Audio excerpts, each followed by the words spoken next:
Hola, ¿cómo están? Bienvenidos a una nueva entrevista de Nicole Rodríguez. Como siempre, yo necesito comenzar este programa agradeciendo a todos quienes se han suscrito a Patreon. Ellos son nuestros patrocinadores, son personas que les gusta el programa y también personas que creen necesario ir apoyando al periodismo independiente, al periodismo de calidad, como llamamos acá, en el programa, y es por eso que eternamente agradecidas. Claramente necesitamos más auspicio, necesitamos más apoyo, pero en eso estamos a través de este podcast de Nicole Rodríguez. Ustedes se pueden suscribir apoyando a través de Patreon y también escribiéndonos a nicolperiodistachile@gmail.com. Ahí muchas empresas, personas nos contactan para ver posibilidades de auspicio y también son todos bienvenidos. Previo chequeo, sí, de quienes están siendo nuestros auspiciadores, pero muy agradecida. También les recuerdo que se tienen que suscribir a nuestro canal a través de YouTube o de Spotify y es muy simple. Haga clic en suscribirse para quienes quieran que les llegue la alerta de nuevos programas. Es muy simple, apretan la campanita. Muy fácil. Hoy, a quien ya tengo en pantalla, vamos a estar conversando con Pablo Urquizar. Él es el ex coordinador nacional de seguridad de la macrozona sur en la época, en el gobierno de Sebastián Piñera. Tenemos mucho que conversar con él. Vamos a ir decantando, vamos a hacer la bajada de varios temas con respecto a la violencia y el terrorismo que se vive en la macrozona sur. Él sabe de este tema, está preparando un libro y todo eso vamos a estar conversando como se hace acá, con las preguntas claras, precisas y sin vergüenza para poder entender el tema. Antes de conversar con Pablo, yo les quiero recordar la solución, lo más fácil para viajar al aeropuerto y dejar su auto allá estacionado con la máxima seguridad y con la tranquilidad de saber que al regreso de su viaje, su auto va a estar bien cuidado, bien custodiado, va a estar tal cual como usted lo dejó. ¿La solución cuál es? MC Parking, donde usted se puede estacionar de una manera económica y fácil muy cerca del aeropuerto. ¿En qué consiste el servicio? Reservas online, llegas directamente al estacionamiento a través de, por ejemplo, dos autopistas, Costanera Norte o Autopista Vespucio Norte, el acceso es muy fácil. Y un bus de MC Parking te lleva a la puerta del aeropuerto. Servicio disponible 24/7. Este bus sale cada 20 minutos, por lo tanto, no tienes que andar estresado de, bueno, me estaciono y cómo llego al aeropuerto. Eso ya está solucionado. Cuenta con guardias, alarma, todo muy seguro. Importante que anticipes tu reserva porque mientras más anticipada es, más económico es el valor de tu arriendo de estacionamiento y además te aseguras una ocupación en el estacionamiento de MC Parking. Recuerde que a final de año, sobre todo ahora en diciembre, el aeropuerto empieza a tener más movimiento y hay más gente viajando, por lo tanto menos disponibilidad. Les tengo una sorpresa. No solamente tienen que reservar en MC Parking a través de www.mcparking.cl, sino que además conseguimos un código de descuento para todos los auditores de la entrevista de Nicole Rodríguez. Y es tremendamente sencillo. En MC Parking usted ingresa y a donde dice código sencillo, usted pone Nicole, y ahí automáticamente se aplica el descuento para que reserve su espacio de estacionamiento. Así que recuerden, tenemos descuento simplemente poniendo en el código de la página Nicole. Así que les vaya muy bien con el descuento. Ahora sí, Pablo, ¿cómo estás? Muy bien, Nicole. Muchas gracias por la invitación y un saludo a todos los que nos están viendo. Mira, me pareciera importante, Pablo, tenerte como entrevistado. Esto a propósito de prácticamente un aniversario que estamos viviendo del inicio de la violencia en la Araucanía. Tú hiciste algunas columnas de opinión, ya han pasado, ¿qué? 13 años desde que la CAM le declaró la guerra al Estado de Chile directamente y abiertamente, 25 años, si es que uno pudiera poner un hito, una fecha, en que la violencia solamente ha ido creciendo. Entonces, me gustaría comenzar con algo bastante amplio y simple, preguntándote cómo ves tú el tema de este creciente violencia aumento de los atentados en la macrozona sur y donde varios gobiernos, finalmente, si tengo que simplificarlo, aunque esto no le gusta mucho a quienes han estado en los gobiernos, no han hecho nada, esa palabra no le gusta, pero para efectos de los ciudadanos, viendo que la violencia sigue, no han hecho nada. Me gustaría que me dieras tu mirada y tu diagnóstico.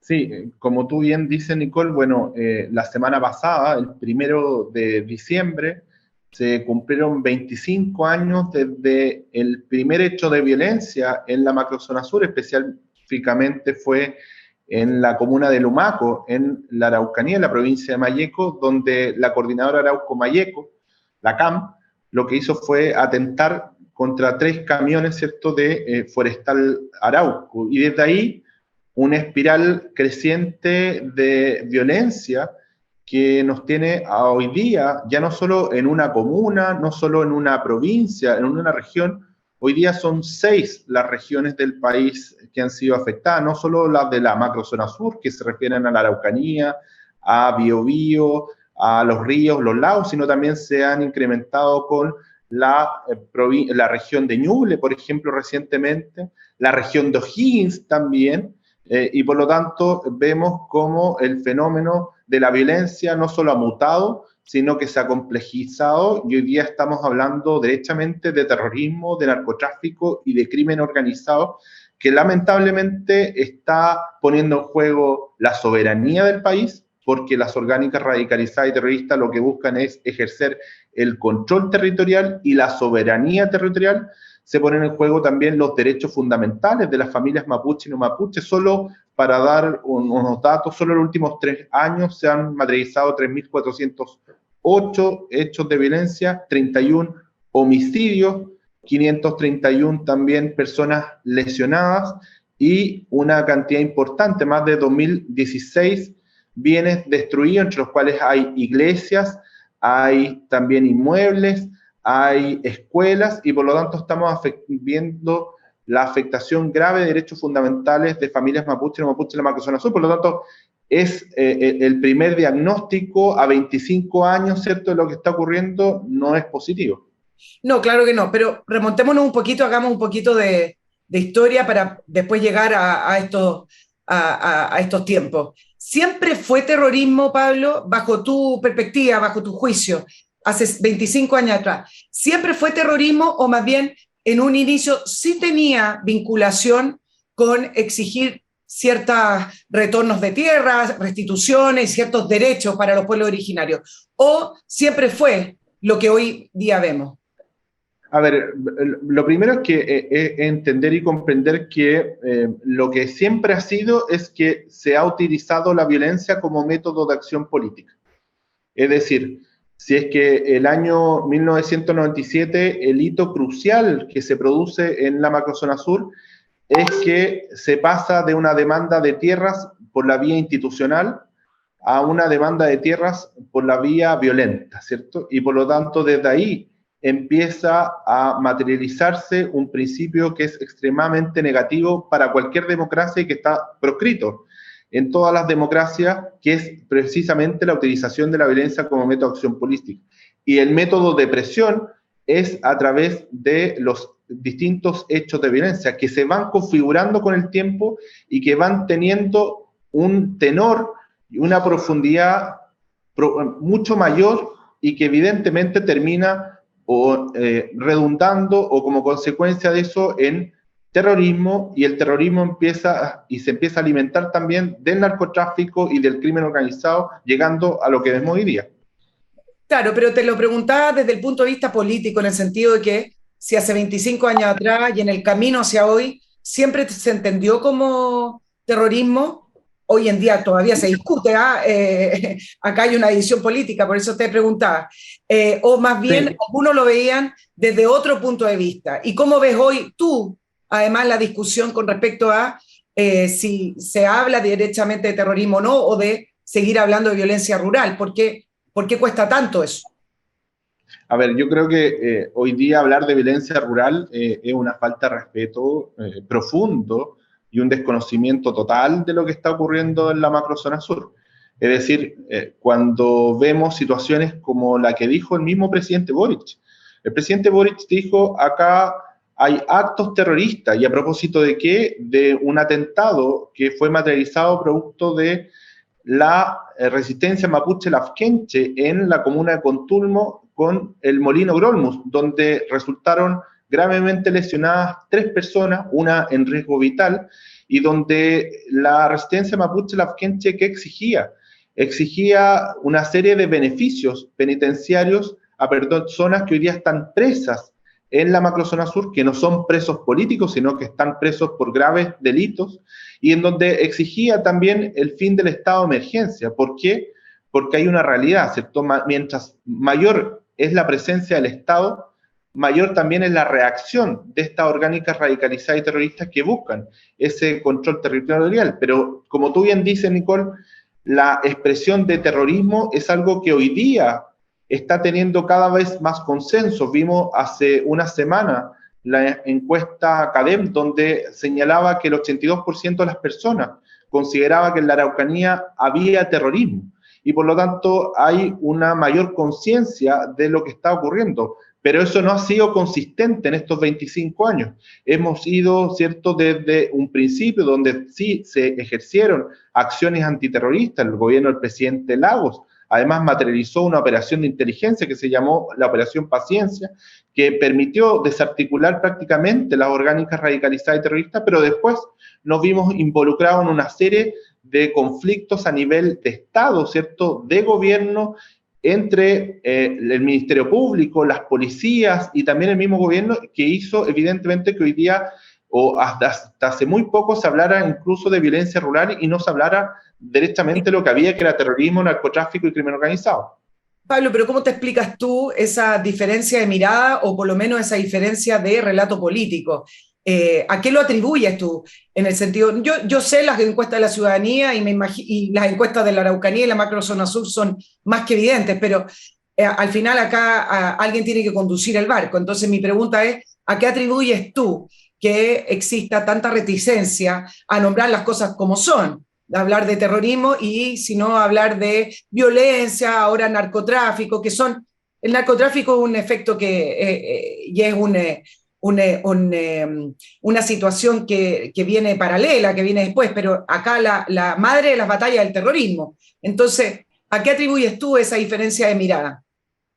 Nicole, acá yo creo que hay 3 elementos que son importantes de considerar. El primero, error de diagnóstico. El error de diagnóstico, e incluso hoy día se subsiste ese error de diagnóstico. Lo que se dice es que en la macrozona sur la violencia se produce hoy día por un conflicto, un supuesto conflicto que existe entre el Estado de Chile y el pueblo mapuche. Y yo te quiero decir, Nicole, cualquier persona que viva o que visite permanentemente las comunas de Quidico, de Tirúa, de Ercilla, de Coyipulli, de Lumaco, etcétera, se da cuenta que tanto las familias mapuches como no mapuches viven absolutamente integradas y lo único que quieren es lo mejor para su comuna, para su provincia, para su región y en definitiva para su familia. Solo este año han sido asesinadas 14 personas. De las 14 personas, 7 personas pertenecen a el pueblo mapuche, por lo tanto la violencia no distingue ni origen étnico ni color político, por lo tanto hay un error de diagnóstico completo frente a lo que está ocurriendo. Segundo, un desconocimiento de la realidad, producto de ese también error de diagnóstico, es decir, es muy fácil decir lo que está pasando en la macrozona sur desde mi casa en Ñuñoa, en el barrio Yungay, en el Palacio de la Moneda, sin estar presente donde están pasando las cosas, a quienes se les está afectando diariamente los derechos fundamentales. Y en tercer lugar, es la ideología que está presente, donde para una parte también del sector político es válida la utilización de la violencia como método de acción política. Por lo tanto, ese error completo de diagnóstico mezclado con desconocimiento de la realidad y con la ideología hacen que la problemática, evidentemente, de la macrozona sur sea mucho más compleja y no sea tan simple para abordar como ocurrió, por ejemplo, en España. En España se distingue claramente entre el crimen organizado y el terrorismo, y hay una conciencia absoluta frente a lo que está ocurriendo y lo que ocurrió, por ejemplo, con la ETA. Hoy día España tiene una estrategia nacional contra el crimen organizado, pero tiene una estrategia nacional contra el terrorismo diferenciada porque obedece a fenómenos distintos. El crimen organizado obedece a un fenómeno lucrativo. El terrorismo obedece a un fenómeno político, ¿cierto? Y eso es lo que está pasando precisamente en la macrozona sur. Bueno, tienen objetivos distintos. En el caso del crimen organizado, ya sea a través del tráfico de droga, el tráfico de armas o el tráfico de personas, porque el crimen organizado se divide en varias industrias, persigue efectivamente fines lucrativos que en el making of, en la manera de hacer, a lo mejor, claro, pasa a llevar el Estado de Derecho, pasa a llevar los derechos de las personas y finalmente puede incluso confundirse, pero el objetivo del terrorismo más bien apunta al Estado, a los Estados. Entonces, son miradas completamente distintas. Ahora, tú hablabas del desconocimiento. ¿Tú de verdad, Pablo, crees que los actores políticos tienen desconocimiento de lo que pasa en la zona? ¿Hay realmente desconocimiento? A mí me cuesta comprender en tu segundo factor que exista hoy en día desconocimiento de la realidad de lo que se vive en la zona. A mí, yo creo que el segundo factor, te lo pregunto porque yo a veces más bien creo que tiene que ver con falta de honestidad para reconocer lo que está ocurriendo en la zona. Sí, yo creo que ese desconocimiento tiene una mezcla de distintas causas, tiene una mezcla también de indiferencia, es una realidad que ocurre a más de 700 kilómetros de Santiago, por lo tanto no te impacta de ninguna forma, puedes verlo en las noticias, pero otra cosa es percibirlo, otra cosa es sufrirlo, otra cosa es vivirlo, y por lo tanto esa mezcla evidentemente que es literalmente fatal, porque lo que hace es llevar a la marginalidad, al olvido, ¿cierto?, a quienes están viviendo esa realidad, que son las familias mapuche y no mapuche de la macrozona sur. Sí, te voy a dejar plantear una pregunta antes de saludar a mi segundo auspiciador, con respecto a lo que viviste como coordinador nacional de seguridad de la macrozona sur. Me imagino que tú ya tenías una idea previa, fuiste jefe de gabinete del Ministerio de Seguridad de Alberto Espina, así que algo en el tema estaba, pero después tuviste que asumir un cargo y bastante más concreto con respecto a la zona. Quiero saber con qué te topaste, con qué te encontraste que a lo mejor cambió tu mirada. Pero antes, mientras la piensas, quiero saludar a Talabarterías Chilenas, este oficio hermoso, artesanal. En el caso de Talabarterías Chilenas, que es un taller artesanal familiar, sin fines de lucro, fue creado en el año 1974. Todos los emprendedores y quienes llevan empresas saben lo difícil que es mantenerse en el mercado. Bueno, imagínense que ellos están desde el 74 funcionando en Chile con este oficio ancestral, con dedicados diseños y manufacturas artesanales para regalos, artefactos y elementos corporativos para las personas, empresas e instituciones, especialmente del rubro del turismo, hotelería y gastronomía. 48 años donde han recibido innumerables premios a su creatividad y diseño. ¿Por qué? Porque están caracterizados con estos diseños con materiales, formas y tramas, texturas artesanales en cueros exóticos y elementos naturales chilenos de altísima calidad. Viene fin de año, las empresas regalan a sus funcionarios, a sus clientes, a sus proveedores. Yo creo que regalar artesanías chilenas nos da un sello. www.talabarteriaschilenas.cl o también pueden escribir a raimundojaramillo@gmail.com o llamar a 5699-1831-93-4. Recuerden que ellos además hacen talleres para que usted pueda aprender este hermoso oficio. Pablo, te preguntaba con respecto a tu experiencia. Me imagino que tú tenías una idea previa y luego asumiste como coordinador nacional de seguridad. Y quiero saber con qué te topaste que te hizo cambiar o ratificar lo que pensabas con respecto a la situación de la zona. Sí, primero que todo, a mí me había tocado mucho antes haber estado en la zona, en ese minuto con Alberto Espina. Lo que hicimos fue elaborar una propuesta por la paz social en la Araucanía que se llamó el año 2014. Si uno analiza solo los datos duros, entre el 2014 y 2021 aumentaron los hechos de violencia un 275%. Por lo tanto, la primera realidad con la cual yo me enfrento es el aumento sustantivo de los hechos de violencia, y un aumento sustantivo no solo en cantidad, sino también en gravedad. Y eso se traduce cuando llego, primero, por ejemplo, en la usurpación. La usurpación es un delito que es utilizado por las orgánicas radicalizadas y terroristas en la estrategia política militar, en donde se aumentó un 688% solo ese primer trimestre del año 2021 cuando llego. ¿Y por qué? Porque la usurpación básicamente es un delito hoy día que data del año 1874, que no se ha modificado bajo ningún aspecto, y que tiene una pena que es una pena de multa, que es de 6 a 10 UTM si es una usurpación no violenta, y si es una usurpación violenta entre 11 y 20 UTM. De hecho, hace una semana conocimos que el fiscal Garrido acusó a Héctor Yaitul y presentó la acusación fiscal, en donde, dentro de los cuales señala, ¿cierto?, y le imputa 5 delitos. Uno de los delitos que le imputa es la usurpación violenta, y lo que pide en esa usurpación violenta es una multa entre 11 y 20 UTM. Por lo tanto, estamos hablando de un delito que no produce ningún tipo de disuasión, no afecta para nada a una orgánica radicalizada y terrorista como la CAM, y que en ese minuto estaba en un nivel de explosión absolutamente desbordado, y que evidentemente eso se une a distintos hechos de violencia, dentro de los cuales están asesinatos, por ejemplo, en ese minuto del sargento de Navíes, el 24 de mayo, en la comuna de Coyipulli. Se da también lo que dice relación con otro tipo de hechos de violencia.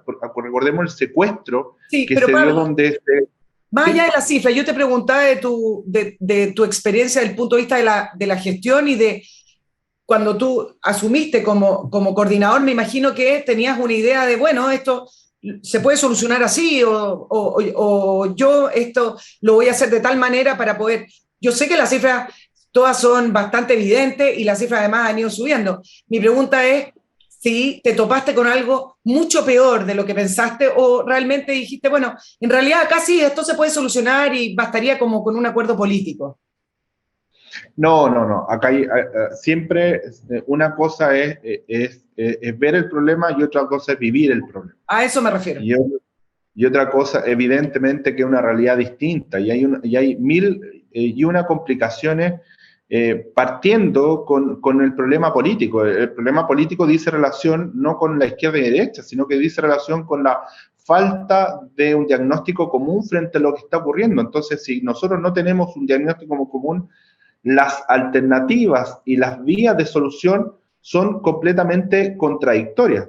Porque si nosotros decimos lo que hay es un conflicto entre el Estado de Chile y el pueblo mapuche, es muy diferente a decir que lo que está ocurriendo allá es terrorismo, narcotráfico y crimen organizado. Y esa falta de acuerdo común, que dice relación con un punto de vista político, ¿cierto?, redunda necesariamente en la eficacia de las policías, de las Fuerzas Armadas y de todas las herramientas para enfrentar lo que está ocurriendo en esta realidad. Recordemos solo que el año 2021, cuando estuve por primera vez, ocurre algo que no había ocurrido nada antes desde el retorno a la democracia en la macrozona sur, que es la dictación de un estado de emergencia en la macrozona sur, estado de emergencia que se dio en ese minuto, un 12 de octubre del año 2021, dada la realidad evidente de aumento de hechos de violencia. En ese minuto llevamos un 45% más de hechos de violencia con respecto al año 2020, y que evidentemente daba cuenta de una realidad mucho más compleja, que se necesitaban todas las herramientas del Estado. Y recordemos una cosa que es muy relevante: el presidente de la República, Gabriel Boric, la ministra Vallejo, la ministra de Defensa, que en ese minuto era diputada, el subsecretario Monsalve, que también era diputado, el ministro Jackson, que eran diputados, todos votaron en contra del estado de emergencia en ese minuto. ¿Por qué? Porque efectivamente se tenía un prejuicio, una ideología de que el tener a las Fuerzas Armadas para combatir el terrorismo, el narcotráfico y el crimen organizado no correspondía. ¿Y cuál es la realidad? La realidad es que hoy día, por ejemplo, ya van 14 veces que se ha renovado el estado de emergencia por este gobierno. Pablo, déjame remontarme a tu época. Cuando te designan coordinador nacional, ¿qué tenías que coordinar entonces? Lo voy a poner más concreto. ¿Qué tenías que coordinar y qué te resultó difícil o simplemente no te resultó por las complejidades de la situación de la zona? Yo siempre he creído que uno llena los cargos más que los cargos a uno, ¿cierto? Y por lo tanto uno ve cómo hace el trabajo que tiene que hacer, ¿cierto? En su minuto, obviamente, acá lo que había era la Coordinación Nacional de Seguridad de la Macrozona Sur, que decía relación con 4 líneas de acción. Una línea era, o decía relación con la persecución penal, es decir, cómo desarticular las orgánicas radicalizadas y terroristas que estaban operando en la zona. Lo segundo decía relación con la coordinación interna entre las Fuerzas Armadas y las policías para poder lograr la mayor eficacia y eficiencia en beneficio de las personas. Lo tercero decía relación con la aproximación y el apoyo a las víctimas de la violencia rural. Y el cuarto, el último concepto decía relación con la coordinación con otros entes del Estado distintos a las policías para efecto de lograr una mayor eficacia, como podría ser el Servicio de Impuesto Interno, la Tesorería General de la República, aduanas, es decir, cómo el Estado en su conjunto se ponía al servicio de la familia mapuche no mapuche para poder enfrentar el terrorismo, el narcotráfico y el crimen organizado. Y evidentemente en todo eso se hizo en algunos temas mucho más de lo que yo esperaba, ¿cierto? Y en algunos, obviamente, menos de lo que yo esperaba y que evidentemente quedaron como desafíos. Pero, por ejemplo, un tema importante que se hizo fue el sistema de inteligencia del Estado, ¿cierto? Lo que hicimos fue aspectos muy relevantes. Por ejemplo, incorporar dentro del sistema de inteligencia del Estado Gendarmería. Gendarmería no era incorporado en los subcomités de inteligencia que se hacían mensualmente y hay una realidad que es que lo que ocurre en las cárceles repercute afuera y lo que ocurre afuera repercute en las cárceles. Si en cada atentado lo que hacen la orgánica radicalizada y terrorista es reivindicar algún preso que está en las cárceles de la macro zona sur. Y se hizo un trabajo de inteligencia en donde claro. Yo lo que hice fue pedir un trabajo de inteligencia en donde decíamos, bueno, ¿quién produce la violencia en la macrozona sur? Se hizo un informe de lujo con las Fuerzas Armadas, el Ejército, la Fuerza Aérea, la Armada, con Gendarmería de Chile, con la Policía de Investigaciones, con Carabineros, con la ANI, en donde se logró determinar quiénes producían la violencia. Es decir, si nosotros sacábamos de circulación a quienes producían la violencia, bueno, ¿qué ocurría? Bueno, se acababa la violencia en la macrozona sur. Y se logró determinar un número específico, 416 personas, con un lujo de detalle de todas las características del lugar, quiénes son, dónde están, etcétera, etcétera. El sistema de inteligencia logró eso. Por lo tanto, ¿cuál era el objetivo? El objetivo era ir en búsqueda de esas 416 personas para efectos de poder desarticular que pertenecían a 7 orgánicas radicalizadas y terroristas. En este caso era la Coordinadora Arauco Mayeco, la Resistencia Mapuche Lafkenche, la Huechara Ucamapu, la LOF Territorial Puchalmahuía, la WTKM, la Liberación Nacional Mapuche y también la Resistencia Mapuche Mayeco. Claro, pero déjame preguntarte, ¿lograron reunir esa información que me parece vital? Mi pregunta es si existía la orden o para ti si existía la instrucción. Ok, teniendo esa información, me parece que más que el logro de la información, el logro es desarticular y sacar de la zona a todas estas personas y estos grupos identificados. ¿Tuviste la instrucción de hacerlo? ¿Se le dio ese mandato, ese comanda, esa dirección a la Fuerza Armada o a Carabineros o a la PDI? Siempre hubo un trabajo mancomunado y conjunto, obviamente, de poder hacer ese trabajo, que era un trabajo de joyería, un trabajo minucioso, con una estrategia que no era solo preventiva, es decir, para que no se cometan delitos, sino que persecutoria, para ir a desarticular, ¿cierto?, estas orgánicas radicalizadas y terroristas. Y obviamente ese trabajo dio los resultados que hoy día estamos viendo. Hoy día vemos, por ejemplo, que vemos una ORT completa que está desarticulada, que es la ORT Pablo Marchán, perteneciente a la Coordinadora Arauco Mayeco, cuyo líder es Ernesto Yaitul, hijo de Héctor Yaitul. Bueno, eso no parte hace 3 meses, eso partió el 9 de septiembre del año 2021, cuando comete el primer atentado Ernesto Yaitul y esa ORT, y en donde se hace un trabajo minucioso para poder desarticular, que dio cuenta o dio resultados el año 2022, y por lo tanto hay un trabajo que se hizo y que esperamos que se siga promoviendo y profundizando, porque esto no distingue origen étnico ni color político, por lo tanto... Déjame ¿sí? preguntarte en lo concreto. Si tenemos la información, tenemos a los grupos, las ORT, tenemos a los integrantes de la CAM, tenemos, me parece por lo que tú explicaste, se hizo un trabajo de joyería para poder identificarlos, me imagino que sabes dónde están, dónde estamos topando. Porque tú me estás nombrando algunos logros, pero vemos atentados todos los días y los atentados han seguido creciendo. ¿Dónde está la piedra de tope para salir a buscarlos y sacarlos de la zona y tenerlos detenidos o encarcelados y juzgados? ¿Dónde está la piedra de tope? ¿Tenemos una mala ley antiterrorista? ¿No existe la voluntad política porque al final esos guerrilleros o esos terroristas también tienen afinidad política o vienen de ciertos movimientos, partidos políticos? No lo sé, te lo estoy preguntando. ¿Dónde está la piedra de tope? ¿En lo judicial, en lo político? ¿Por qué no están la mayoría detenidos o por lo menos siendo procesados o investigados? Porque, Nicole, cuando llegamos o cuando terminamos, ¿cierto?, el gobierno, hubo una involución, hubo un estancamiento, ni siquiera un estancamiento, una involución. Recordemos que cuando llegó el actual gobierno, el primer viaje que realiza la mayor autoridad del gobierno interior, que es la ministra de Interior, la ministra Siche, lo hace a la Araucanía.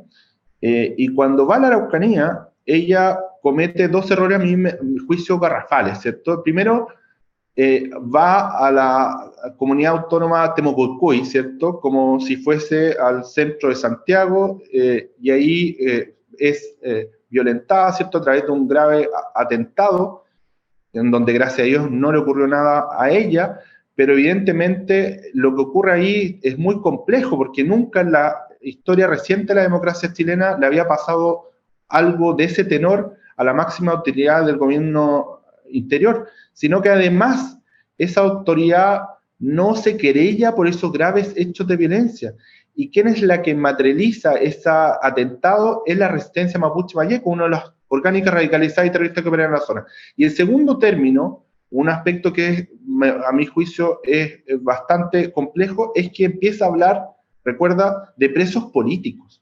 Es decir, que las personas que están en las cárceles de la macrozona sur están en las cárceles por su forma de pensar. Cuando uno dice, bueno, que son presos políticos, evidentemente que la persecución penal frente a presos políticos no es la misma que frente al terrorismo, el narcotráfico y el crimen organizado. Por lo tanto, hay una involución total, involución que se traduce en una no prórroga del estado de emergencia, donde pasan 50 días, en donde se quita el estado de emergencia, los hechos de violencia aumentan un 171%, y después la fuerza de la realidad fuerza, valga la redundancia, a que se restablezca el estado de emergencia. Por lo tanto, cuando usted me pregunta por qué ocurre esto que no se está, bueno, porque tuvimos una involución y hoy día estamos viendo, gracias a un sentido de realidad del subsecretario Monsalve, de la ministra Toá, que se está deteniendo efectivamente a quienes están produciendo estos.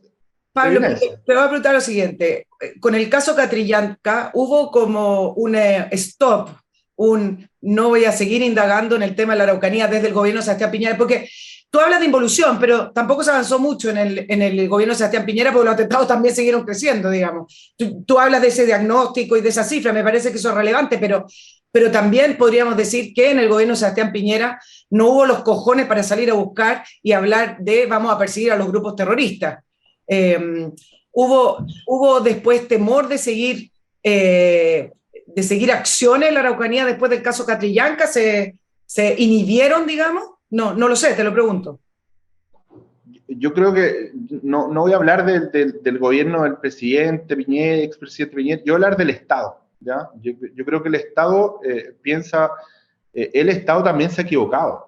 El Estado, recordemos solo un ejemplo, la operación Huracán, donde el sistema de inteligencia lo que hace es inventar pruebas según lo que establece, ¿cierto?, los tribunales, y por lo tanto, evidentemente que eso afecta todo lo que dice relación con las confianzas. El sistema de inteligencia del Estado se funda en las confianzas. Más allá de que existan buena o mejor ley, hay confianza, y por lo tanto, si esas confianzas son destruidas, ¿cierto?, son engañadas, ¿cierto?, son perjudicadas, son falsificadas, la inteligencia deja de existir o deja de operar. Y Sí. como deja de existir o deja de operar, ¿en qué redunda? En que las policías empiezan a actuar a ciegas, y actuando a ciegas es imposible desarticular el terrorismo, el narcotráfico y el crimen organizado. Es un ejemplo concreto de errores del Estado. Te voy a hacer la pregunta y voy a saludar a mi auspiciador Master Cook. Eliminando a los grupos terroristas, ¿se soluciona y quienes cometen estos actos de violencia? ¿Se soluciona el tema de la macrozona sur?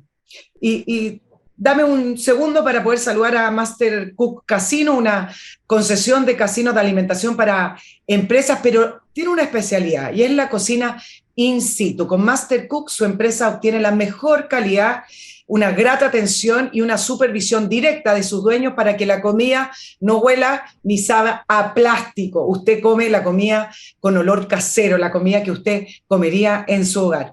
La empresa cuenta con personal altamente preparado para brindar ese servicio de excelencia y que es lo que produce bienestar en sus funcionarios.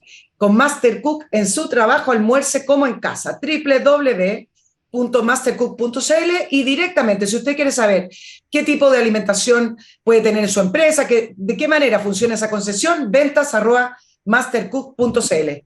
Pablo te preguntaba, si se eliminan los grupos terroristas, si se elimina a quienes cometen actos de violencia, ¿ya tenemos la solución de la macrozona sur para poder avanzar en otras cosas? Sí, primero, si se desarticula la orgánica radicalizada y terrorista y hay un consenso político desde esa realidad, evidentemente que la problemática de la macrozona sur, desde el punto de vista de la violencia, se termina. Ahora, ¿qué subsiste? Y que es algo que es, obviamente, que es importante entender. Subsiste lo que dice relación con la problemática de tierras. Es decir, hoy día el Estado de Chile tiene efectivamente una deuda con parte, ¿cierto?, de comunidades mapuches, deuda que fue reconocida por el propio Estado entre el año 1884 y 1929 a través de la Comisión de Tierra y lo que se denominan los títulos de merced, donde hay comunidades que todavía están esperando precisamente que se restituya aquella parte que el mismo Estado de Chile reconoció que le debía a esas comunidades. Por lo tanto, esa problemática tiene que efectivamente terminarse y tiene que delimitarse. Por eso que a mí me parece positiva lo que dice relación con la Comisión por la Paz, que fue anunciada por el presidente Boric, en donde efectivamente el objeto es poder cuantificar, delimitar y poner fin, ¿cierto?, a ese problema específico que dice relación con la problemática de tierras. Pero lo que es un problema y una complejidad mayor es confundir que la problemática de tierras genera el terrorismo, el narcotráfico, el crimen organizado, porque eso en la realidad no es correcto.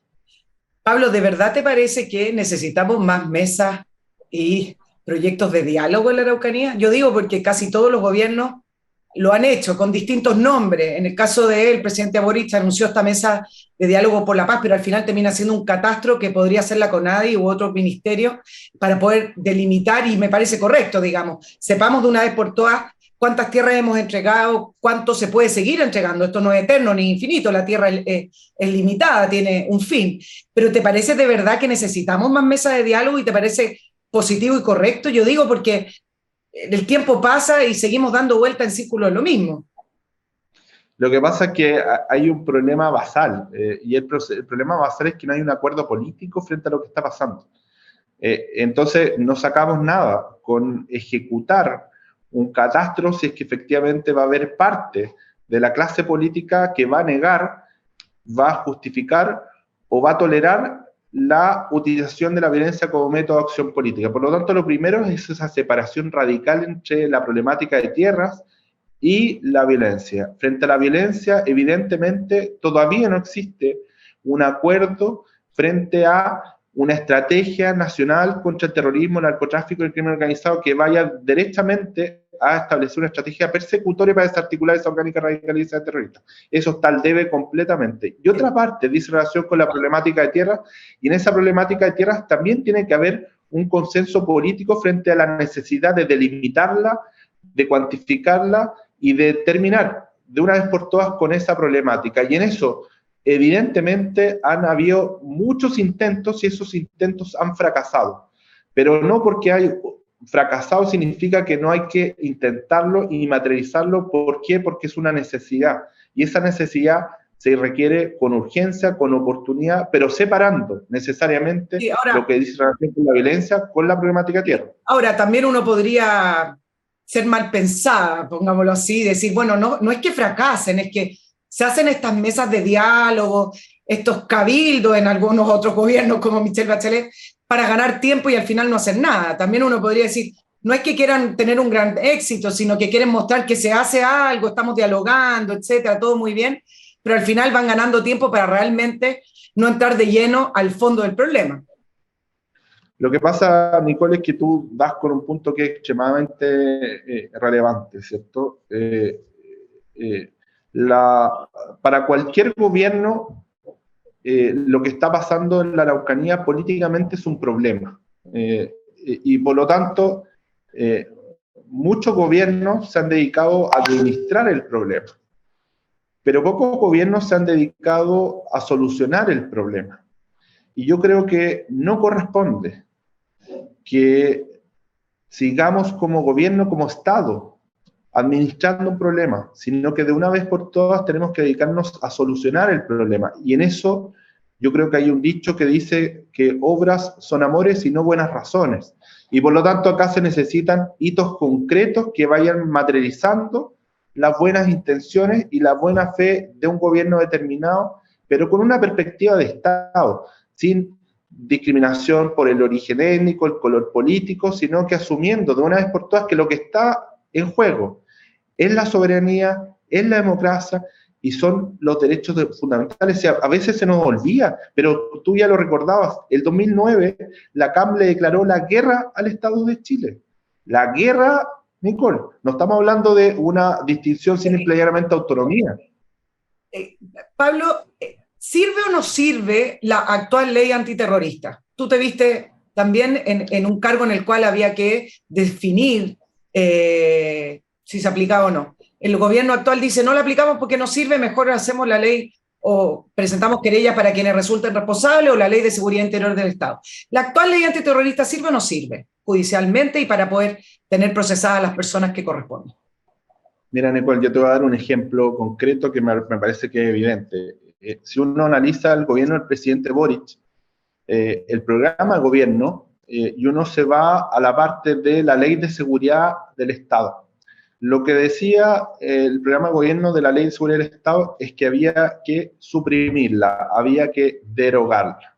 Bueno, yo te quiero contar que toda la desarticulación de la CAM actual, iniciada con la detención de Héctor Yaitul y las distintas ORT que están materializando con los hijos también de Héctor Yaitul, se ha posibilitado gracias a una denuncia por ley de seguridad del Estado. De hecho, de los 5 delitos que hoy día está imputado Héctor Yaitul a más de 25 años de cárcel, 2 dicen relación con ley de seguridad del Estado, que es apología a la violencia y citación a la violencia. Por lo tanto, me parece que es un error pensar que simplemente ideológico, que las leyes que están hoy día en vigencia no hay que aplicarlas por ineficacia, sino que yo creo que más que ineficacia, yo lo que creo es que hay una falta de voluntad de reconocer lo que está ocurriendo. Recordemos que al gobierno actual le tomó 8 meses decir que en la Araucanía había terrorismo.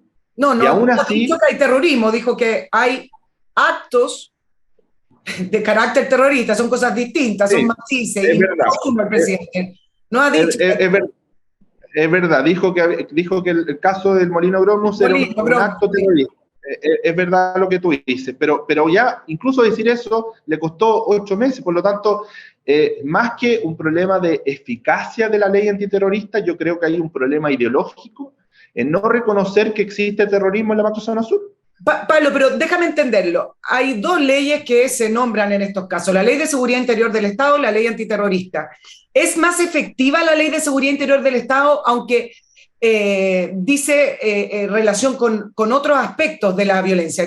La Ley Antiterrorista apunta a lo que estamos hablando, es decir, estamos enfrentándonos con grupos terroristas que enfrentan al Estado chileno. La Ley de Seguridad Interior del Estado tiene distintos matices. ¿Es distinto Sí. aplicar una que otra? ¿Una es más efectiva que otra? ¿Da lo mismo si se aplica una que otra? No, yo creo que no es que sean, no es que sea una u otra, son complementarias al final del día, porque las dos apuntan a proteger bienes jurídicos distintos, ¿ya? Y tienen delitos distintos, por lo tanto, acá como Estado no es que tengamos que optar una u otra, si acá como Estado tenemos que aplicar todas las herramientas que tenemos para poder obtener el fin que queremos, que es desarticular esta orgánica radicalización terrorista. Pero más allá de la ley antiterrorista, yo creo que uno de los problemas que tenemos es precisamente pensar que todo se soluciona en la ley antiterrorista. Mira, el problema de la ley antiterrorista actual dice relación con dos líneas. Primero, es que el terrorismo en la ley antiterrorista está enfocada desde el punto de vista de la persecución. Pero si uno analiza, por ejemplo, la estrategia global contra el terrorismo de la Unión Europea o la estrategia global contra el terrorismo de la Organización de Naciones Unidas, en la que se basa también la estrategia contraterrorista española, esto dice relación con un punto de vista mucho más integral, es decir, con ver 4 elementos base. Uno es la prevención, segundo, la protección, tercero, la persecución, y cuarto, la respuesta del Estado. Por lo tanto, lo que tenemos que ver es no solo la persecución, sino que es el fenómeno en su integralidad. Y nosotros lo que estamos viendo solamente es simplemente la persecución. Ahora, si uno se analiza solo desde el punto de vista de la persecución, evidentemente que la ley antiterrorista actual tiene problemas graves. ¿Qué problemas graves tiene? Por ejemplo, que no se pueden utilizar lo que se materializa hoy día en la ley 20.000, que es la ley contra el narcotráfico, por ejemplo, los agentes encubiertos, los informantes, cuestiones que evidentemente deberían estar en una ley antiterrorista, no están. Por lo tanto, se necesita perfeccionar. Existe un proyecto de ley hoy día que se presentó el año 2018, lleva más de ya 4 años tramitándose, que no tiene urgencia alguna y que posibilita eso. Pero ¿por qué no se ha puesto urgencia al final del día? ¿Cierto? Y no se pone urgencia no porque existe un problema de mayor o menor eficacia, sino que hay un problema, de nuevo, ideológico, ¿cierto? De no considerar que en la macrozona sur existe terrorismo. Pablo, tú me hablaste de esta información que lograron recopilar cuando tú eras coordinador nacional de la seguridad de la macrozona sur, con nombre, apellido, lugares. Pongámonos en un escenario hipotético. Si se diera la instrucción hoy a las Fuerzas Armadas que están desplegadas en el estado de excepción, si se diera la instrucción con esa información de ir a Temucucuy y sacar a todos los terroristas o ir detrás, tienen la capacidad de hacerlo, ¿cierto? O sea, yo creo que la capacidad de las policías y de las Fuerzas Armadas está. Si lo que pasa es que están. Lo que pasa es que obviamente nosotros estamos enfrentados a una complejidad, que es que las Fuerzas Armadas y las policías operan con las reglas del Estado Democrático de Derecho. La orgánica radicalizada y terrorista operan sin Dios ni ley. Por lo tanto, tienen otros códigos con los cuales se enfrentan. Evidentemente que es mucho más complejo y tiene una dimensión distinta. Yo contaba, ¿cierto?, frente a las realidades de las mismas policías. Bueno, cuando se entra a la Temucucuy, el problema es que, por ejemplo, en la Temucucuy, cuando les disparan a las distintas fuerzas policiales, tanto la PDI como Carabineros de Chile, es que le están disparando desde distintos lugares, y esos lugares donde se disparan con mujeres o con niños al lado. Por lo tanto, no es llegar y responder por parte de las Fuerzas Armadas, porque precisamente hay personas inocentes que están involucradas con otros códigos, y eso evidentemente da cuenta de una realidad mucho más compleja. Pero no solo eso, sino que también acá tenemos que entender, y a veces se comprende poco, el sistema de inteligencia del Estado tiene una información que es útil para la toma de decisiones respecto de la autoridad política, pero otra cosa dice relación con la persecución penal propia del proceso penal, en donde esta información no me sirve para esta información porque tiene que tener una dimensión y una causa distinta, y por lo tanto ese traspaso de información es un traspaso de información que se tiene que someter a las reglas del Estado de Derecho, y por lo tanto no es tan simple hacerlo desde un lugar a otro. Sí, tú mencionaste lo de Temucucuy, que fue en el año 2021 donde murió Luis Morales, quien era funcionario de la PDI. 850 policías entraron a Temucucuy, más o menos, Pablo, y acá es donde, déjame ser bien simplista en lo que te voy a preguntar. Recibieron disparos. Da la impresión de que la instrucción a la PDI y a Carabineros era no disparen, que no muera nadie, porque si tú me dices que 850 policías de nuestros chilenos desplegados en Temucucuy tuvieron que replegarse con un funcionario muerto, significa que estaban atados de mano y que la instrucción fue entren pero no combatan. ¿Fue así o no fue así? Pues si no me cuesta entenderlo, que nuestras policías fueran más débiles, y lo puedo poner en esos términos, que los combatientes en Temucucuy que empezaron a disparar. Sí, mira, yo no estaba en ese 7 de enero del 2021 a cargo de la macrozona sur, pero sí te puedo hablar de lo que yo sé. Y me parece que, primero, que evidentemente una situación extremadamente negativa. O sea, hay un funcionario policial, ¿cierto?, de la PDI, el subinspector Morales, que es asesinado precisamente en ese lugar, con más de 800 personas de la Policía de Investigaciones de Chile, lo que da cuenta, primero, de la complejidad de lo que estamos conversando. Segundo, del control territorial que se ejerce por esta orgánica radicalizada y terrorista, en este caso, la resistencia mapuche mayeco. Tercero, un elemento que no se ha traído a colación, que es que lo que había ahí y las causas por las cuales se estaban investigando decía relación con narcotráfico puro y duro.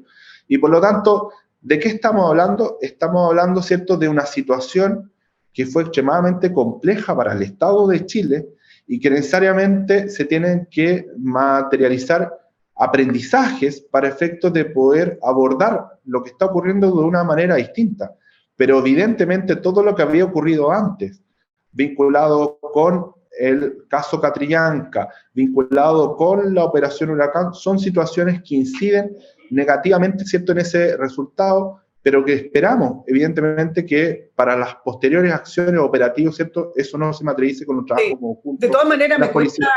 me cuesta entender, Pablo, que hayan entrado esa cantidad de funcionarios de Mucucuy y que hayan tenido que salir replegándose con un funcionario muerto. De verdad, creo que es un poco más, quizás es más simple, pero a la vez más complejo. Es decir, me parece que entraron para hacer algún tipo de demostración que se podía entrar, pero a la vez sin la instrucción clara y precisa de que iban a contar con el respaldo en el caso de que muriera gente en Temucucuy, porque al final, ¿qué es lo que hizo la policía al recibir los disparos? Fueron agredidos, prácticamente fueron retrocediendo. Entonces, a mí me cuesta comprender que nuestras policías no puedan hacer más, ¿no? Yo tengo muchísima más confianza en la calidad de nuestras policías y de que son superiores, además, en armamento y tecnología que los grupos terroristas.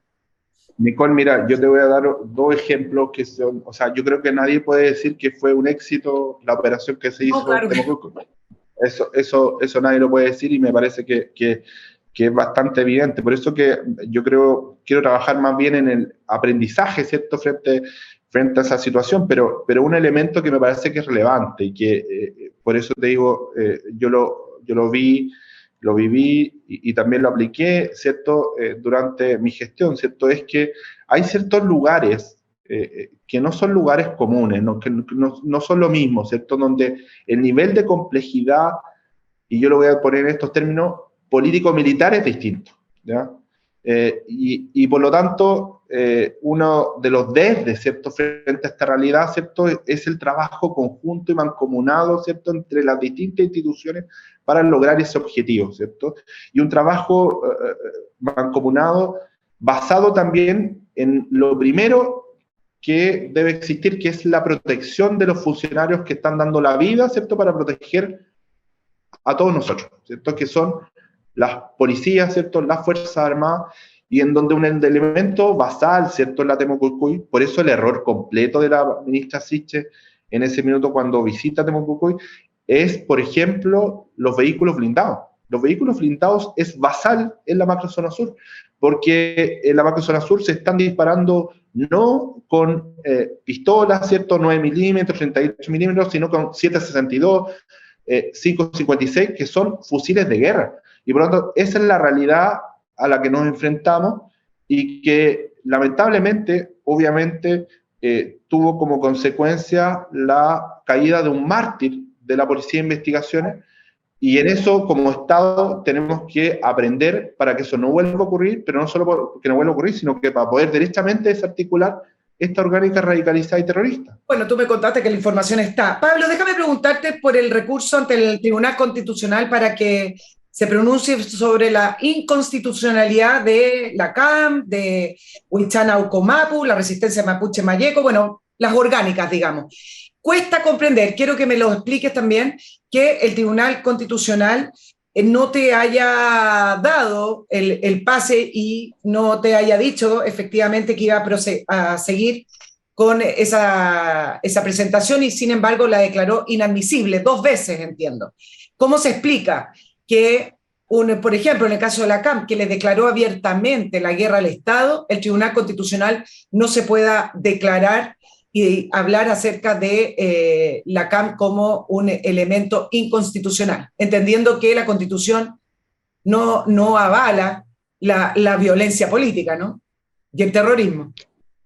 Mira, primero yo quiero citar al expresidente del Tribunal Constitucional, que era el ministro Bodanovich, que es papá de la presidenta del Partido Socialista, Paulina Bodanovich, que no es precisamente, obviamente, de la centro-derecha. El expresidente del Tribunal Constitucional, el ministro Bodanovich, dijo que era una aberración jurídica la sentencia. Esos fueron los términos que utilizó, aberración jurídica, es decir, es inexplicable lo que ocurrió y lo que ha ocurrido con el Tribunal Constitucional en la última decisión, en la admisibilidad, ¿cierto?, donde se materializó 3-2 el rechazo a declarar admisible el requerimiento contra la CAM. ¿Y por qué es inexplicable? Primero, porque la Constitución establece expresamente en el artículo 19, número 15, en el inciso sexto, dice que son inconstitucionales las organizaciones, movimientos políticos que utilicen la violencia como método de acción política. ¿Y por qué? ¿Cuál es el bien jurídico que quiere proteger la Constitución? Lo que quiere proteger no es la responsabilidad penal propiamente tal, vinculada a un hecho delictivo, sino que son los valores constitucionales. ¿Cuáles son los valores constitucionales que dicen en relación con algo distinto de la responsabilidad penal? La democracia y los derechos fundamentales. Eso es lo que está protegiendo la Constitución cuando dice no se puede utilizar la violencia como método de acción política. Y lamentablemente, frente a esa realidad y a esa disposición, el Tribunal Constitucional no acoge poder entrar a discutir el fondo de ese requerimiento que busca precisamente señalar que la Coordinadora Arauco Mayeco, la CAM, que no es algo que diga yo, la CAM sacó recientemente un libro que se llama Chemka Rakiduam, Pensamiento y Acción de la CAM, donde con lujo y detalle señala todos y cada uno su pensamiento político, su forma de actuar, su brazo armado literal que dice que son las ORT, los organismos de resistencia territorial, que son 14, a través de los cuales materializa los hechos de violencia, la forma de operar el sabotaje, ¿cierto?, que a través de la usurpación, a través de las acciones de resistencia, a través de los atentados incendiarios, relata expresamente hechos de violencia con fusiles de guerra incluidos, y que eso, el Tribunal Constitucional se niega a entrar a conocer ese fondo con declaraciones explícitas de Héctor Yaitul, evidentemente que da cuenta de algo completamente inexplicable, que se aleja a razones jurídicas y se empieza a aproximar a razones ideológicas o políticas que son extremadamente complejas para un Tribunal Constitucional que lo que tiene que velar, yo escribí una columna que se llamó básicamente de guardián a verdugo de la Constitución, porque termina dejando sin efecto, ¿cierto?, lo que está materializado en la Constitución. Pablo, ¿tú puedes presentar de nuevo el requerimiento infinitamente o ya después de la segunda vez que te lo declararon inadmisible ya esto se terminó? No, de hecho, uno de los aspectos que yo voy a hacer, ¿cierto?, es presentar un tercer requerimiento ante el Tribunal Constitucional porque la última decisión obviamente fue una decisión dividida, fue 3-2, ¿cierto? Salvaguardando aquellos elementos específicos que el voto de mayoría señalan que no se cumplieron, para efectos de poder insistir, porque acá hay una realidad, si en la realidad, a ojos de cualquier persona común, sabe que la CAM ejerce actos de violencia, utiliza la violencia como método de acción política, es reconocida por la misma coordinadora Arauco Mayeco, y por lo tanto, lo que no puede hacer el Tribunal Constitucional es negarse a conocer siquiera, entrar en el fondo del asunto, que es precisamente declarar inconstitucional a la CAM por utilizar la violencia como método de acción política. Ahora, la CAM lo dice abiertamente. Es importante, me imagino que nuestros auditores también se lo preguntarán, ¿por qué es importante en el caso de que el Tribunal Constitucional declare inconstitucional a la CAM? Eso ya da un piso jurídico para el Ministerio Público para poder salir a perseguir o tener un proceso judicial contra los integrantes de la CAM.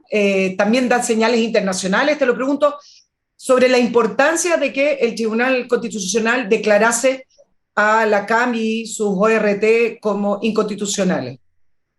Sí, la importancia dice relación con no con el ámbito penal, porque el ámbito penal son líneas distintas. De hecho, se está hoy día materializando juicios penales, ¿cierto?, con integrantes de la CAM, como Ernesto Yaitul, Héctor Yaitul o Pelantaro Yaitul, hijos de Héctor Yaitul, sí, sino que dice relación con el orden político, es decir, con aquel orden propio, ¿cierto?, de la Constitución. Nosotros recordemos, y voy a hacer memoria, ¿cierto?, que cuando se inició este gobierno, uno de los aspectos primordiales de este gobierno en relación a lo que pasaba en la macrozona sur, que ellos creían que era un conflicto entre el Estado de Chile y el pueblo mapuche, donde se solucionaba no con seguridad, sino que se solucionaba con diálogo. Recordemos, con quienes querían y sabrían a dialogar, era con la coordinadora Arauco Mayeco. Bueno, cuando se declara inconstitucional, ¿cierto?, un movimiento como la coordinadora Arauco Mayeco, lo que proscribe y lo que impide es que cualquier otro gobierno, ¿cierto?, quiera o pretenda dialogar con una organización que es contraria a la democracia y a los derechos fundamentales. Recordemos que la ministra de Desarrollo Social sale también a propósito, ¿cierto?, del contacto con Héctor Yaitul, que hoy día está procesado de nuevo por 5 delitos a más de 25 años de cárcel, y por lo tanto, esa coqueteo, esa conversación, ese diálogo con una orgánica radicalizada y terrorista no puede ser bajo ningún aspecto. ¿Por qué? Porque el Estado tiene que dialogar ¿con quiénes? Con aquellos que buscan la paz, aquellos que pretenden lo mejor para el país y no aquellos que, bajo atentados de presión, materializan afectaciones graves a los derechos fundamentales de la familia mapuche. Para la importancia de lo que tú estás presentando en el Tribunal Constitucional, tengo la impresión de que estás solo haciéndolo. Me llama, y si me equivoco tú me lo dices, me llama la atención que no lo hagan más líderes políticos o un partido político. Me da la impresión que es una cruzada personal, o tú estás acompañado de algún movimiento de, no sé, de Chile Vamos. ¿Por qué se te ve tan solo en estas presentaciones? Sí, mira, lo primero en cuanto a víctimas, ¿ya? Hay muchas víctimas que pretendían ser representadas también en esta materia. Hay muchas víctimas de la coordinadora Arauco Mayeco o de otras orgánicas radicalizadas y terroristas, pero acá hay que ser muy responsables, ¿ya? Las víctimas viven en Lumaco, en Tirúa, en Ercilla, y obviamente, y esto yo lo conozco muy bien, estamos hablando de orgánicas radicalizadas y terroristas, por lo tanto que las víctimas aparezcan, ¿cierto?, explícitamente, ¿cierto?, en contra de esta orgánica radicalizada y terrorista, lo que va a tener como consecuencia, lo que puede tener como consecuencia son represalias al respecto, y en donde quienes van a sufrir esas represalias son las mismas víctimas. Por lo tanto, hay un sentido de responsabilidad de que esas víctimas no aparezcan explícitamente, ¿cierto?, en lo que está ocurriendo, dada la complejidad de lo que estamos conversando. Recordemos, Nicole, que aquí han sido amenazados fiscales, han sido amenazados jueces, han sido amenazados alcaldes, y por lo tanto estamos hablando de un nivel de complejidad que es mayor. Por eso, por ejemplo, la causa del requerimiento es completamente reservada, ¿no? Ya. ¿Por qué? Porque efectivamente estamos hablando de una complejidad mayor, ¿cierto? Y desde el punto de vista político, yo lo que bajo ningún aspecto quiero hacer es materializar esto a través de un partido político. Si esto no tiene que verse desde la perspectiva de las UDI, RN, republicanos, da lo mismo, el Partido Comunista. Si acá las víctimas no tienen color político, cuando se atenta no se le dice, bueno, usted es de UDI, usted es de RN, no, si las víctimas no distinguen origen étnico ni color político, por lo tanto es un problema de Estado, y es un problema de democracia, es un problema de derechos fundamentales, y desde esa perspectiva es lo que yo me aproximo. Pablo, tú estás preparando un libro, Violencia Orgánicas Radicalizada y posibles soluciones para la macrozona sur. Me imagino que ahí vamos a tener elementos nuevos que a lo mejor desconocemos, pero te quiero hacer algunas preguntas para que después me cuentes de tu libro. ¿Cuentan con financiamiento externo, internacional, los grupos terroristas que operan en la macrozona sur? ¿Cuentan con ayuda externa o no? Tienen influencias externas, ¿ya? Eso es un hecho. Pero no solo tienen influencia externa, sino que hay algo más complejo, que están influenciando hacia afuera. De hecho, yo lo cito ahí, y hay un capítulo especial en el libro que dice relación con la influencia de la CAM en Argentina. De hecho, hay un informe del gobierno argentino oficial del Ministerio de Seguridad Argentina donde analiza en detalle la resistencia ancestral mapuche, que es la equivalente de la CAM, pero en Argentina, y en donde lo tilda derechamente la CAM como la madre de la RAM. Es decir, cómo se influencia hacia afuera, ¿cierto?, por parte de las orgánicas radicalizadas y terroristas, y se hacen las distintas comparaciones y los modos de operar que son similares, en donde la CAM termina exportando, ¿cierto?, hacia Argentina lo que está ocurriendo en la macrozona sur. Y por lo tanto, desde esa perspectiva, evidentemente, se analiza todo lo que dice relación con la internacionalización de la problemática y también las distintas variantes desde el punto de vista del tráfico de armas, por ejemplo, entre un país y otro, y las distintas conexiones con el ámbito internacional. Ahora, siempre se ha dicho que la CAM y otros ORT han recibido entrenamiento en la FARC, en Colombia, que se encontró un computador de un ex FARC donde estaban los intercambios de comunicación con la CAM en Chile. ¿Eso es real? ¿Ellos se han entrenado en esta guerra de guerrillas? Por ejemplo, yo no sé si tiene mucho que ver, pero en el último ataque incendiario en Temuco, hubo 5 detenidos de la CAM el 22 de noviembre y estaban ocultos en unas fosas con un dron, con comida, con municiones, pero había un conocimiento de cómo hacerlo, de cómo esconderse. De lo que tú aprendiste, de lo que tú viste, y me imagino de lo que estás preparando en el libro, ¿tienen o tuvieron entrenamiento externo en Colombia, como se ha dicho muchas veces? A ver, primero hay hecho objetivo de viajes de Héctor Yaitul al lugar.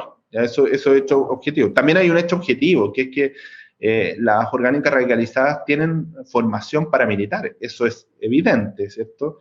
También utilizan, el armamento es un armamento de guerra, por lo tanto, eso también son hechos objetivos. Por lo tanto, más allá de la influencia de entidades, grupos externos, ¿cierto?, países, ¿cierto?, la realidad es que tienen formación paramilitar, la realidad es que utilizan fusiles de guerra, y por lo tanto la complejidad de la amenaza es muchísimo mayor, y que hoy día estemos hablando, ¿cierto?, de un nivel de amenaza. Por eso yo digo, ya no solo a la democracia, a los derechos fundamentales, sino a la soberanía nacional. ¿Cuándo presentas tu libro, Pablo, Violencia Orgánicas Radicalizada y posibles soluciones para la macrozona sur? ¿Cuándo lo presentas y si lo está escribiendo solo? Sí, lo estoy escribiendo solo, efectivamente, y yo espero presentarlo a la brevedad posible. Estamos en la última etapa, ¿cierto?, de redacción y de edición, y que evidentemente yo espero tenerlo a la brevedad, ¿cierto?, para poder exponer, y eso es muy importante, porque el libro busca 4 objetivos. El primero es evidenciar que lo que está en juego son los derechos fundamentales, es la soberanía, y es la democracia que a veces se ignora, a veces se niega, ¿cierto? Y me parece que eso es fundamental. Lo segundo es desmitificar ciertos prejuicios o ideas, como por ejemplo la que ya hemos señalado, esto que existe un conflicto entre el Estado de Chile y el pueblo mapuche, o que está vinculado directamente la violencia a la problemática de tierra, o la misma criminalización del pueblo mapuche. Me parece que esos son elementos fundamentales que se busca desmitificar. En tercer lugar, también un aspecto importante que es poder profundizar las orgánicas radicalizadas y terroristas desde el punto de vista de su estructura, su objetivo político, su organización, los distintos atentados que han materializado, las variantes de enemigos que tienen una y otra, y que evidentemente es algo absolutamente novedoso desde el punto de vista de lo que se está viendo. Y por último, también las posibles propuestas y soluciones para la macrozona sur, es decir, no es solo un libro que busca hacer un diagnóstico, mostrar una realidad, profundizar esa realidad, sino también se hace cargo de poder dar posibles soluciones para efectos de poder enfrentar el terrorismo, el narcotráfico y el crimen organizado. Y eso tiene una variante distinta. ¿Y cuál es la variante distinta? Que hoy día, cuando hablamos de la macrozona sur y uno quiere ver libros o la literatura al respecto, uno ve a Fernando Bayricán, a Pedro Cayuqueo, a Jorge Pinto, pero que todos abordan la realidad de lo que está ocurriendo en la macrozona sur, a mi juicio, desde un punto de vista completamente errado. Es decir, desde un conflicto entre el Estado de Chile y el pueblo mapuche. Basta ver solo el libro de Jorge Pinto que se denomina 5 siglos de conflicto. Por lo tanto, si uno piensa que la solución de la macrozona sur dice relación con 5 siglos de conflicto, bueno, está completamente equivocado, ¿cierto? ¿Por qué? Porque a mi juicio tiene una vía mucho más expedita y que eso es lo que yo propongo en el libro. Ya, y me imagino que no propones otra mesa de diálogo, ni cabildos, ni acuerdos, un gran acuerdo transversal por la paz y seguridad en la macrozona sur, porque si me dices que esa es tu propuesta, yo voy a leer hasta la mitad del libro, Pablo, te digo. No, obviamente tiene propuestas concretas, específicas, que no las voy a adelantar, pero hice en relación con el diagnóstico que tengo del mismo, ¿cierto? Y ese diagnóstico que tengo del mismo es muy claro, es la línea que yo he seguido siempre, y es la línea del terrorismo, el narcotráfico y el crimen organizado que afecta a familias mapuche y no mapuche. Por lo tanto, desde ahí van derechamente las propuestas. Muchísimas gracias a Pablo Urquizar, ex coordinador nacional de seguridad para la macrozona sur, en esta extensa entrevista y por su tiempo y disposición a todas las preguntas. Pablo, que tengas un muy buen día y muchísimas gracias. Nos estaremos encontrando en una próxima entrevista. Gracias, Nicole, y un gran saludo a todos. Chao, que estén muy bien. Adiós.